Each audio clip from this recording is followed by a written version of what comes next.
Hello everyone, again welcome to my YouTube channel TVL coaching.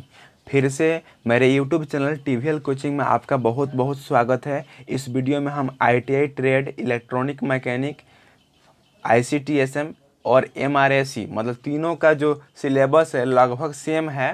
तो आज से हम प्रत्येक चैप्टर का ऑब्जेक्टिव क्वेश्चन का अध्ययन करेंगे जो कि मोस्ट इम्पोर्टेंट क्वेश्चन है। तो इस बुक का नाम है इलेक्ट्रॉनिक मैकेनिक एवं कंज्यूमर्स इलेक्ट्रॉनिक थ्योरी। मतलब इस बुक में जितने भी चैप्टर हैं, प्रत्येक चैप्टर में जितने भी ऑब्जेक्टिव क्वेश्चन हैं, सारे ऑब्जेक्टिव क्वेश्चन का हम 1 बाय 1 करके डिस्कस करेंगे। तो ये जो बुक है सिर्फ ये इलेक्ट्रॉनिक के लिए नहीं है, यह इलेक्ट्रॉनिक मैकेनिक के लिए भी है, आईसीटीएसएम के लिए है और एमआरएससी। तीनों में यही बुक लागू होता है क्योंकि तीनों का जो ट्रेड है लगभग सेम ही है। तो इन तीनों ट्रेड का जो कोर्स होता है वह 2 साल का होता है और इसमें 4 सेमेस्टर होते हैं। कितने सेमेस्टर होते हैं? 4। प्रत्येक सेमेस्टर का एग्जाम 6 माह के बाद होता है। तो इसमें जितने भी सेमेस्टर है और प्रत्येक सेमेस्टर में जितने भी चैप्टर हैं, प्रत्येक चैप्टर के हम ऑब्जेक्टिव क्वेश्चन का अध्ययन करेंगे। तो शुरू करते हैं। तो फर्स्ट सेमेस्टर, प्रथम सेमेस्टर में को हम पहले शुरू करते हैं। तो प्रथम सेमेस्टर में जो चैप्टर है, फर्स्ट चैप्टर का नाम है ट्रेड, परिचय एवं व्यावसायिक सुरक्षा। तो इसमें कुछ पॉइंट्स है, जैसे एनसीवीटी का परिचय, इलेक्ट्रॉनिक्स मैकेनिक ट्रेड एवं इसकी महत्ता, दुर्घटना सुरक्षा, विद्युत सुरक्षा। इसमें जितने भी बिंदु हैं, इन बिंदु से रिलेटेड जितने भी ऑब्जेक्टिव क्वेश्चन हैं, सारे ऑब्जेक्टिव क्वेश्चन का हम अध्ययन करेंगे। इसके आगे वाले वीडियो में हम सेकेंड चैप्टर जिसका नाम है ट्रेड, हस्त औजार, उसके बारे में हम अध्ययन करेंगे। तो शुरू करते हैं। फर्स्ट क्वेश्चन देखते हैं क्या है। तो पहला प्रश्न है, सवाल है, इलेक्ट्रॉनिक मैकेनिक से निम्न में से कौन सी अपेक्षा नहीं रखी जाती है? तो ऑप्शन नंबर ए है औजारों की स्पष्ट पहचान, बी उपकरणों की ऑन अवस्था में मरम्मत, सी सोल्डरिंग कार्य दक्षता और डी स्वयं की सुरक्षा रखना। तो इसका राइट ऑप्शन बी होगा, उपकरणों की ऑन अवस्था में मरम्मत हम करेंगे तो ही इलेक्ट्रॉनिक मैकेनिक में जो यंत्र होंगे वे खराब नहीं होंगे। सेकंड क्वेश्चन है, शरीर के किसी अंग की हड्डी के टूटने की निश्चित स्थिति पता करने के लिए किस मशीन का प्रयोग किया जाता है? मतलब हाथ पैर की हड्डी टूट गई है तो उसका जांच करने के लिए हम किस मशीन का प्रयोग करेंगे? तो इसका राइट ऑप्शन क्या होगा? ऑप्शन नंबर ए में दिया हुआ है ईसीजी मशीन, बी में दिया हुआ है एक्सरे मशीन, सी में EEG मशीन और डी में उपयुक्त में से कोई नहीं। जिसका राइट ऑप्शन एक्सरे होगा। ये हमको मालूम है, लोक क्लास में भी हम पढ़े हैं, एक्सरे नामक मशीन का उपयोग कर हम हड्डियों का पता लगाते हैं कि हड्डी टूटी हुई है कि न टूटी हुई है। थर्ड क्वेश्चन है, निम्न कथनों पर विचार कीजिए। कथन फर्स्ट है, ईसीजी के द्वारा मस्तिष्क की स्थिति ज्ञात की जाती है। और कथन 2 है, EEG के द्वारा दिल की स्थिति ज्ञात की जाती है। और ऑप्शन नंबर ए में दिया हुआ कथन 1 सही है, बी कथन 2 सही है, सी कथन दोनों सही है और डी इनमें से कोई सही नहीं है। तो इसका राइट ऑप्शन डी होगा, इनमें से कोई सही नहीं है। ना ईसीजी मस्तिष्क की स्थिति का पता लगाती है, ना EEG दिल की स्थिति का पता लगाती है, इसलिए इनमें से कोई नहीं जो होगा राइट ऑप्शन होगा। अगला प्रश्न है, निम्न में से कारीगर की कार्य में रुचि न होने पर कौन सा कारण है? तो इसका राइट ऑप्शन होगा पारिवारिक समस्या, आर्थिक तंगी, झगड़ा होना। इनमें सभी जो होगा राइट ऑप्शन होगा। मतलब कारीगर सही से काम नहीं कर पा रहा है तो इसका कारण क्या है? तो कारीगर की पारिवारिक समस्या भी हो सकती है, आर्थिक तंगी भी हो सकती है और झगड़ा भी हो सकती है, इसलिए इनमें सभी जो होगा राइट ऑप्शन होगा। जो भी कारीगर हैं वे घर का जो माहौल है वो घर पर ही छोड़ कर आवें और बढ़िया से काम करें, काम में रुचि लगाएं, मन लगाएं, तो वह काम सही से होगा।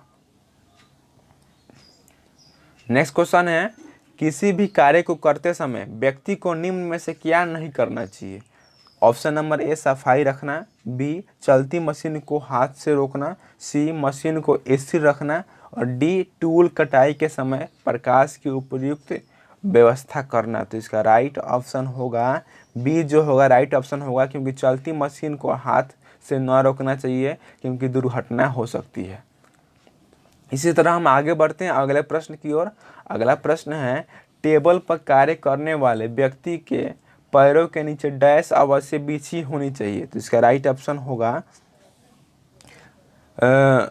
ऑप्शन नंबर ए दिया हुआ है स्टील चादर, बी एल्युमिनियम चादर, रबर मैटिंग और ये सभी। तो स्टील चादर और एल्युमिनियम चादर दोनों तो सुचालक है, रबर वाला चादर बिछा रहेगा तो कोई प्रॉब्लम नहीं होगी, इसलिए ऑप्शन नंबर सी जो होगा हमारा राइट ऑप्शन होगा। नेक्स्ट क्वेश्चन है, आईसी या ट्रांजिस्टर को बदलने के लिए कितने वाट का सोल्डरिंग आयरन प्रयोग में लाना चाहिए। यह मोस्ट इंपॉर्टेंट क्वेश्चन है, कई बार एग्जाम में आ भी गया है। तो इसका राइट ऑप्शन होगा 10 से 15 वाट जो होगा राइट ऑप्शन होगा। याद रखना है, आईसी या ट्रांजिस्टर के बदलने के लिए कितने वाट का सोल्डरिंग आयरन की आवश्यकता होती है, तो 10 से 15 वाट याद रखना है। इस तरह हम आगे बढ़ते हैं अगले प्रश्न की ओर। अगला प्रश्न है, निम्न कथनों पर विचार कीजिए। कथन फर्स्ट है, फेज तार को स्विच से नियंत्रित करने के बाद ही उसे विद्युत भार से संयोजित करना चाहिए। और कथन 2 है, विद्युत उपकरण को ऑफ करने के लिए उसके लीड को पकड़कर नहीं, प्लग टॉप को पकड़कर ही सर्किट से अलग करना चाहिए। तो इसका ऑप्शन दिया हुआ है, कथन फर्स्ट सही है, कथन सेकंड सही है, दोनों सही है, इनमें से कोई सही नहीं है। तो इसका राइट ऑप्शन हो जाएगा सी जो होगा राइट ऑप्शन होगा, क्योंकि दोनों कथन सत्य हैं। हम दोनों तरह से हम कार्य कर सकते हैं। अगला सवाल है, विद्युत झटका लगने का मुख्य कारण क्या है। तो ऑप्शन नंबर ए है विद्युत धारा की निम्न मात्रा, बी विद्युत धारा की तीव्र गति, सी नगण्य विद्युत प्रतिरोधकता और डी इनमें सभी। तो इसका राइट ऑप्शन होगा विद्युत धारा की तीव्र गति, मतलब बिजली यदि अधिक मात्रा में होगी तो झटका लगने का कारण अधिक हो सकता है। अगला प्रश्न है, सुरक्षा की दृष्टि से फ्यूज हमेशा संयोजित करना चाहिए। तो इसका ऑप्शन दिया हुआ है न्यूट्रल तार पर, बी आर्थिक तार पर, सी फेज तार पर और डी इनमें से कोई नहीं। तो राइट ऑप्शन होगा फेज तार पर, मतलब फेज तार जो फेज वाला जो तार है उसी में हमें फ्यूज लगाना चाहिए, फ्यूज जोड़ना चाहिए। अगला प्रश्न है, फ्यूज तार को बदलते समय सुरक्षा की दृष्टि से निम्न में से क्या करना जरूरी है। ऑप्शन ए उपकरण स्विच ऑफ करना, बी उपकरण की इनपुट सप्लाई बंद करना, सी मेन स्विच ऑफ करना और डी मेन स्विच ऑन करना। तो इसका राइट ऑप्शन होगा मेन स्विच ऑफ करना ही राइट ऑप्शन होगा, क्योंकि मेन स्विच हम ऑफ कर देंगे तो घर में जितना भी सप्लाई हो रहा है बिजली का सारा ऑफ हो जाएगा। ठीक है, तो आगे बढ़ते हैं अगले प्रश्न की ओर। अगला प्रश्न है, चेतावनी संकेतों का आकार डैश होता है। तो ऑप्शन नंबर ए है वृत्ताकार, बी आयताकार, सी त्रिभुजाकार और डी शंक्वाकार। तो इसका सही उत्तर हो जाएगा त्रिभुजाकार। याद रखना है, चेतावनी संकेतों का जो आकार होता है वो त्रिभुजाकार होता है। हम लोग रोड पर जाते हैं तो साइड में देखते भी हैं जो खंभा लगा होता है, जो सड़क पर चलने का जो भी मतलब सिंबल लगा होता है वो त्रिभुज के आकार में ही लगा होता है। नेक्स्ट क्वेश्चन है, चित्र में कौन से सुरक्षा संकेत को दर्शाया गया है। चित्र में कौन से सुरक्षा संकेत को दर्शाया गया है। तो ऑप्शन नंबर ए है निषेधात्मक, बी सकारात्मक, सी सचेतक और डी सूचनात्मक। तो इनमें सभी में से सबसे राइट ऑप्शन हो जाएगा सकारात्मक, मतलब यह जो सिंबल है यह सकारात्मक विचार को प्रदर्शित करता है। इस तरह हम आगे बढ़ते हैं अगले प्रश्न की ओर। अगला प्रश्न है, सूचनात्मक संकेत के संबंध में निम्न में से कौन सा कथन सही है।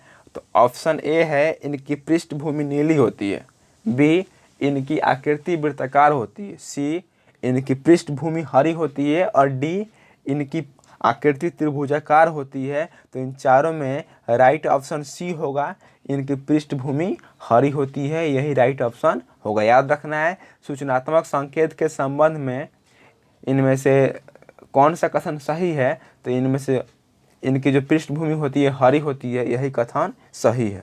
अगला सवाल है, डैश संकेत लाल रंग के बॉर्डर एवं क्रॉस बार के साथ सफ़ेद पृष्ठभूमि पर काली आकृति से बनाए जाते हैं।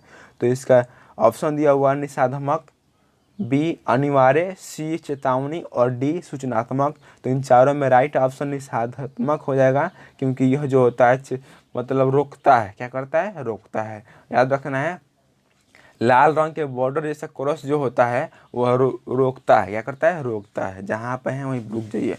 अगला सवाल मोस्ट इम्पोर्टेंट क्वेश्चन है, जो कि वायरमैन का जो फरवरी 2015 में एग्जाम हुआ था, उस एग्जाम में ये सवाल आया था। तो सवाल है, निम्न सुरक्षा चिन्हों में आवश्यक चिन्ह का उदाहरण कौन सा है। तो इसका सही उत्तर हो जाएगा, ऑप्शन की बात करें तो ऑप्शन नंबर ए में दिया हुआ है विद्युत झटके का खतरा, बी वियर हेड सुरक्षा, सी किरोसिन पदार्थ और डी धूम्रपान निषेध। तो इन सब में राइट ऑप्शन होगा वियर हेड सुरक्षा जो होगा राइट ऑप्शन होगा।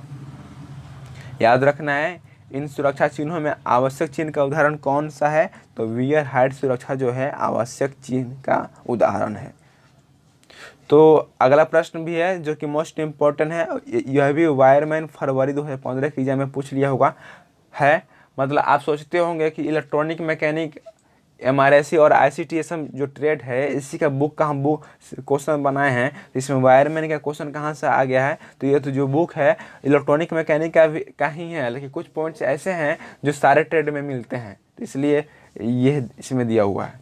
तो आप मत सोचिएगा कि हम जो वीडियो बनाए हैं वायरमैन का है, यह personally electronic mechanic, MRSC, ICTSM के लिए है।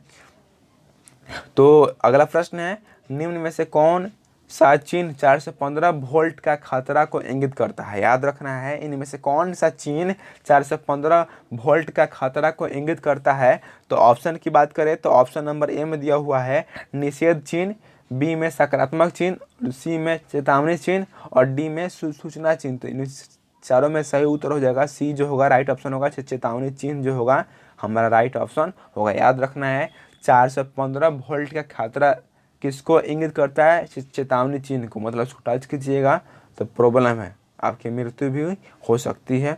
इस तरह हम आगे बढ़ते हैं अगले प्रश्न की। और अगला प्रश्न है, चित्र में चेतावनी चिन्ह दर्शाया गया है, कौन सा संकेत खतरे की संभावना को दर्शाता है। तो यह भी क्वेश्चन जो है कि मोस्ट इम्पोर्टेंट है, यह भी वायरमैन अगस्त 2014 में पूछ लिया गया है।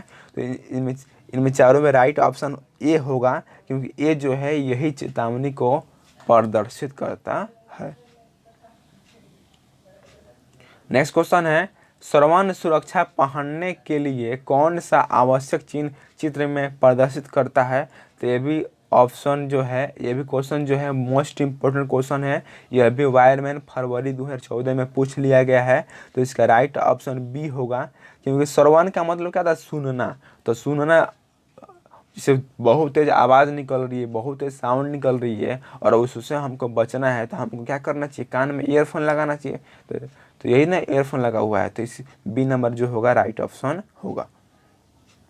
इस तरह हम आगे आगे अगले प्रश्न में, अगला प्रश्न भी इम्पोर्टेंट है, यह भी वायरमैन फरवरी 2015 में पूछ लिया गया है। सवाल है, धूम्रपान निषेध को दर्शाने के लिए किस प्रकार की आकृति का उपयोग होता है। तो ऑप्शन नंबर ए आयत, बी वृत्तीय, सी वर्ग और डी त्रिकोण। तो इन विचारों में राइट ऑप्शन बी होगा, वृत्तीय। याद रखना है, धूम्रपान मतलब नशीले पदार्थों का सेवन से बचाने के लिए हम वृत्तीय सिंबल का प्रयोग करते हैं। इस तरह हम आगे बढ़ते हैं अगले प्रश्न में। अगला प्रश्न है, निषेध चिन्ह को दर्शाने के लिए प्रयुक्त रंग डैश है। तो ऑप्शन ए लाल बॉर्डर एवं क्रॉस बार, कला संकेत व सफेद पृष्ठभूमि।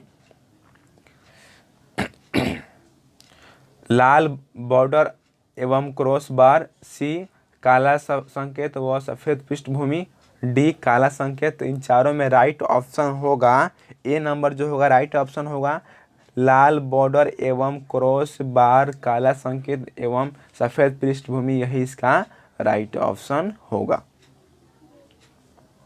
आगे अगले प्रश्न में, अगला प्रश्न है सूची 1 का सूची 2 से मिलान करना है। तो मिलान होगा, ध्यान से देखिए, इससे रिलेटेड ऑब्जेक्टिव क्वेश्चन एग्जाम में पूछ भी सकते हैं, तो थोड़ा ध्यान से देखिएगा इसको। तो इसका राइट ऑप्शन होगा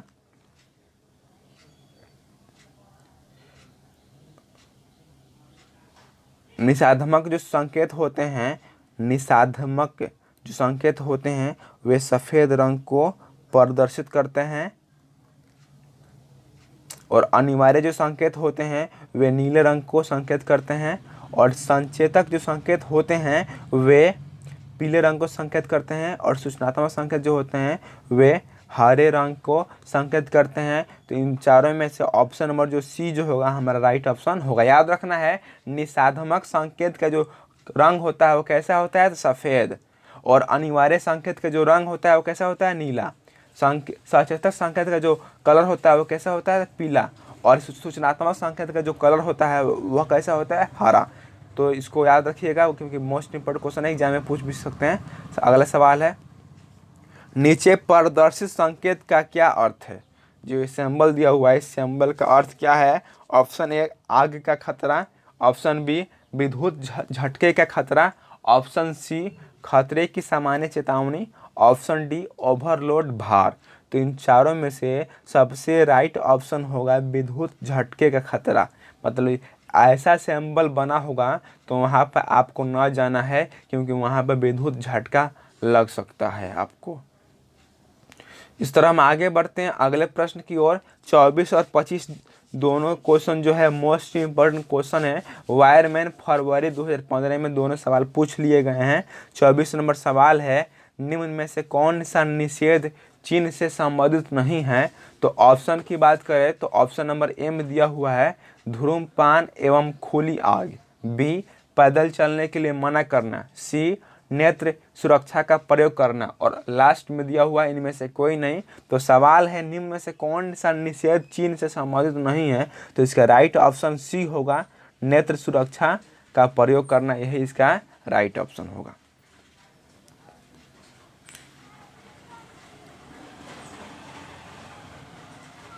इस तरह हम आगे बढ़ते हैं अगले प्रश्न में। सवाल है, बहुत अधिक रक्त बहने की स्थिति में सबसे शीघ्र कार्य क्या करना चाहिए।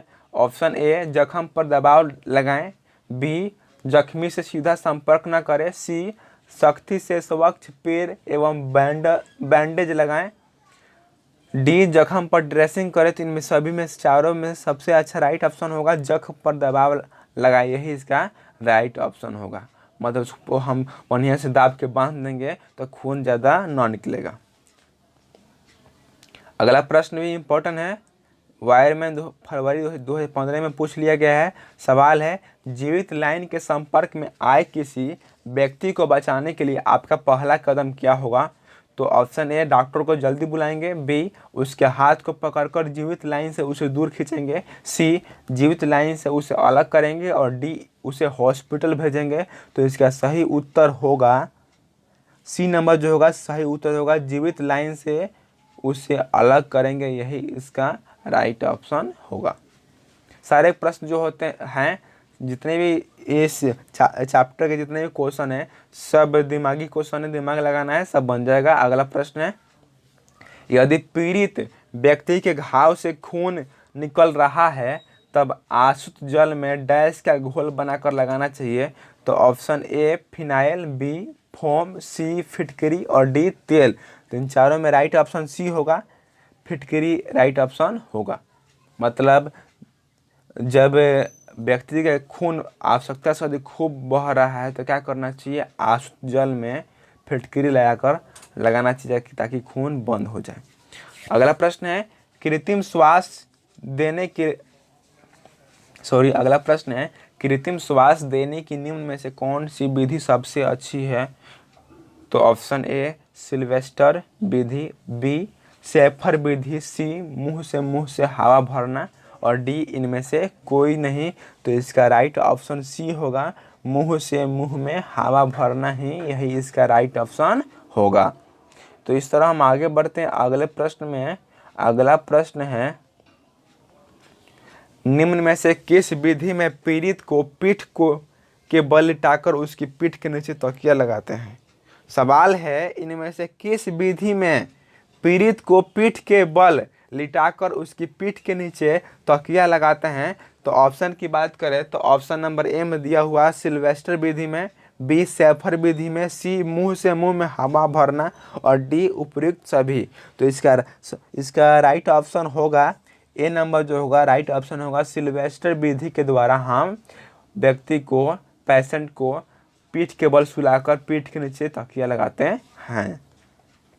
अगला सवाल है, पीड़ित व्यक्ति की छाती पर तथा पेट पर फफोले पड़ने की स्थिति में उपचार करने वाले व्यक्ति को रोगी के डैश के पास बैठने चाहिए। ऑप्शन ए सिर, बी पैर, सी छाती और डी घुटनों। तो इसका राइट ऑप्शन जो होगा वह ए नंबर होगा, सिर के बल बैठने चाहिए। याद रखना है कि पीड़ित व्यक्ति की छाती तथा पेट पर फफोले पड़ने की स्थिति में हमको व्यक्ति के सिर के तरफ बैठना चाहिए। अगला प्रश्न मोस्ट इम्पोर्टेंट क्वेश्चन है जो कि 2014 में पूछ लिया गया है। सवाल है, छाती या पेट में जख्म या जलने से पुनः होश में लाने के लिए कृत्रिम श्वसन की विधि का नाम बताइए। तो ऑप्शन की बात करें तो ऑप्शन ए में दिया हुआ है होल्गेन नेल्सन विधि, बी शेफर की विधि, सी मुंह से मुंह की विधि और डी इनमें से कोई नहीं। तो इसका राइट ऑप्शन सी होगा, मुंह से मुंह वाली विधि। नेक्स्ट क्वेश्चन है, आग मिश्रण है। आग जो है किसका मिश्रण है? तो ऑप्शन ए ईंधन हवा तापक्रम, बी ईंधन कार्बन तेल, सी तेल हवा कागज और डी इनमें से कोई नहीं। तो इसका राइट ऑप्शन डी होगा, इनमें से कोई नहीं जो होगा राइट ऑप्शन होगा।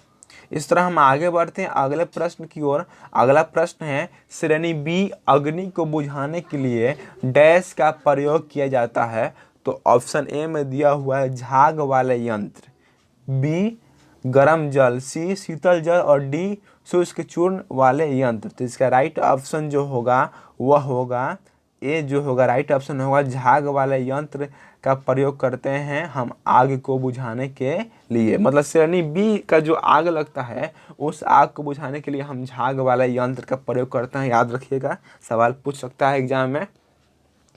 अगला प्रश्न है, निम्न में से श्रेणी डी की आग में प्रयुक्त ईंधन कौन सा है? तो इसका सही उत्तर ए होगा मैग्नीशियम जिंक आदि रासायनिक पदार्थ जो होगा यही उसका सही उत्तर होगा। अगला प्रश्न है, पानी के द्वारा सरलता पूर्वक किस वर्ग की आग को बुझाया जा सकता है? तो option A group A, B group B, group C और ग्रुप डी। तो इसका राइट ऑप्शन जो होगा वह ए होगा, ग्रुप ए का जो आग लगता है उसको हम पानी से सिंपल रूप में बुझा सकते हैं, लेकिन बी सी डी का आग जो लगेगा तो हम पानी से उसको ना बुझा पाएंगे। जैसे गैस का आग लगता है तो उस पर हम बालू मिट्टी डालते हैं तब जाके बुझता है, पानी डालेंगे तो ना बुझेगा और फैलेगा। तो आगे बढ़ते हैं अगले प्रश्न की ओर। अगला प्रश्न है, निम्न में से कौन सा आग लगने का कारण नहीं है? इनमें से कौन आग लगने के कारण नहीं है? तो ऑप्शन की बात करें, ऑप्शन ए में दिया हुआ है विद्युत परिपथ को अति भार पर प्रयोग में लाना, बी फ्यूज तार के रूप में पतले तार का प्रयोग करना, सी तापन यंत्रों का असावधानी पूर्वक प्रयोग करना और डी इनमें से सभी। तो इसका सही उत्तर जो होगा वो बी होगा, फ्यूज तार के रूप में पतले तार का प्रयोग यदि हम करेंगे, फ्यूज तार में तांबा का तार ना करके तांबा का तार जो मोटा तार होता है उसका प्रयोग ना करके पतला तार एल्युमिनियम का तार का प्रयोग करेंगे तो आग लगने की स्थिति हो सकती है। तो इस तरह हम आगे बढ़ते हैं अगले प्रश्न में। अगला प्रश्न भी इम्पोर्टेंट है, 2014 में पूछ लिया गया है। सवाल है, चित्र में प्रदर्शित ईंधन के लिए आग की श्रेणी का नाम बतावें। तो इसका राइट ऑप्शन जो होगा वह होगा बी जो होगा राइट ऑप्शन होगा, श्रेणी सी की आग। चित्र में जो आग दिखाई दे रही है वह श्रेणी सी की आग है, क्योंकि यह द्रवित गैस से लगती है। मतलब गैस सिलेंडर में जो एलपीजी गैस होता है उस गैस के द्वारा जो आग लगती है उसको हम श्रेणी सी की आग कहते हैं। तो इस तरह हम आगे बढ़ते हैं अगले प्रश्न में। अगला प्रश्न भी इम्पोर्टेंट है, वायरमैन फरवरी 2015 में पूछा गया है। सवाल है, चित्र में प्रदर्शित श्रेणी डी की आग को बुझाने के लिए सबसे उपयुक्त आग बुझाने वाला यंत्र कौन सा है? तो इसका राइट ऑप्शन ए होगा carbon tetrachloride, CTC। Carbon tetrachloride से जो अग्निशामक यंत्र बनता है वही अग्निशामक यंत्र इस आग को बुझाने में सहायक होगा। याद रखना है, ग्रुप डी का जो आग लगेगा उसको CTC अग्निशामक यंत्र से बुझाया जाएगा। CTC का फुल फॉर्म होता है कार्बन टेट्राक्लोराइड। अगला प्रश्न है, ईंधन की प्रकृति के आधार पर आग को 4 समूहों में बांटा गया है। चित्र में प्रदर्शित ईंधनों के लिए आग की श्रेणी का नाम बतावें। तो ये भी सवाल इम्पोर्टेंट है, यह सवाल 2015 में पूछा गया है। तो ऑप्शन की बात करें तो ऑप्शन ए में दिया हुआ श्रेणी डी की आग, बी श्रेणी सी की आग, सी श्रेणी बी की आग और डी श्रेणी ए की आग। तो 39 नंबर सवाल का राइट ऑप्शन होगा डी जो होगा राइट ऑप्शन होगा, श्रेणी ए की आग जो होगा राइट ऑप्शन होगा, क्योंकि लकड़ी, कागज और कपड़ा से जो आग लगता है उसको श्रेणी ए की आग कहते हैं। और इस आग को हम पानी से सिंपल रूप में बुझा सकते हैं, लेकिन ग्रुप बी सी डी का जो आग लगता है उसको हम पानी से ना बुझा पाएंगे। तो इस तरह हम आगे बढ़ते हैं अगले प्रश्न में। अगला प्रश्न 40 और 41 दोनों क्वेश्चन बहुत ही इंपॉर्टेंट है। दोनों क्वेश्चन वायरमैन फरवरी 2014 में और एगो वायरमैन अगस्त 2014 में दोनों सवाल पूछा गया है। सवाल है पहला सवाल है, किस प्रकार की आग में फोम एवं शुष्क पाउडर अग्निशामक का उपयोग होता है? तो group A, group B, group C या ग्रुप डी? तो राइट ऑप्शन होगा ग्रुप बी जो होगा राइट ऑप्शन होगा। याद रखना है,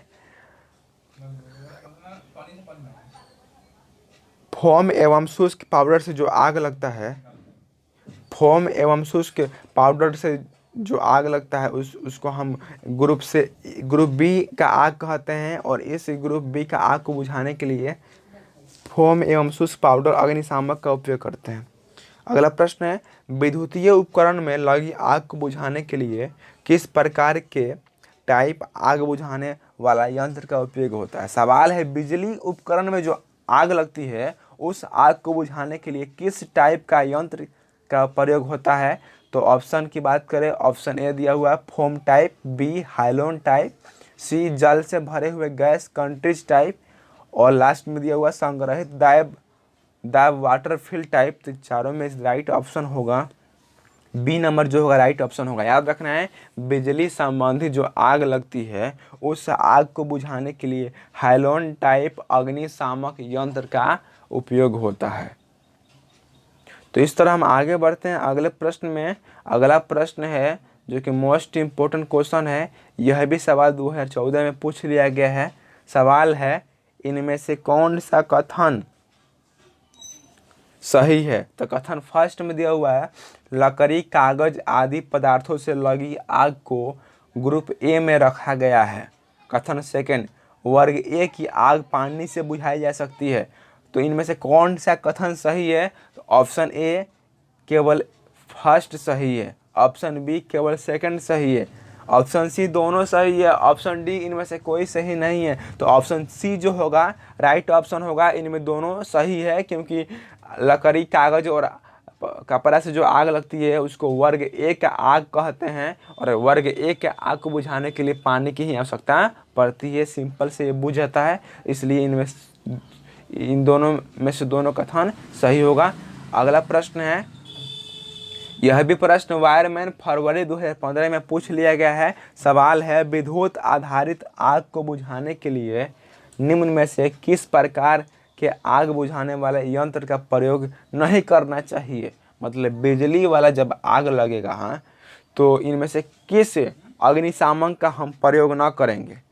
तो ऑप्शन ए हाइलोन टाइप आग बुझाने वाला यंत्र, ऑप्शन बी कार्बन टेट्राक्लोराइड आग बुझाने वाला यंत्र, ऑप्शन सी झाग टाइप आग बुझाने वाला यंत्र और ऑप्शन डी शुष्क पाउडर टाइप आग बुझाने वाला यंत्र। इन चारों में से राइट ऑप्शन सी होगा, झाग टाइप आग बुझाने वाला यंत्र का प्रयोग ना करेंगे। याद रखना है, जब भी बिजली संबंधी आग लगेगी तो उसको बुझाने के लिए हम झाग टाइप आग बुझाने वाला यंत्र का प्रयोग ना करेंगे, बाकी इन तीनों का प्रयोग कर सकते हैं, यानी हाइलोन टाइप, कार्बन टेट्राक्लोराइड और शुष्क पाउडर टाइप अग्निशामक का हम प्रयोग कर सकते हैं।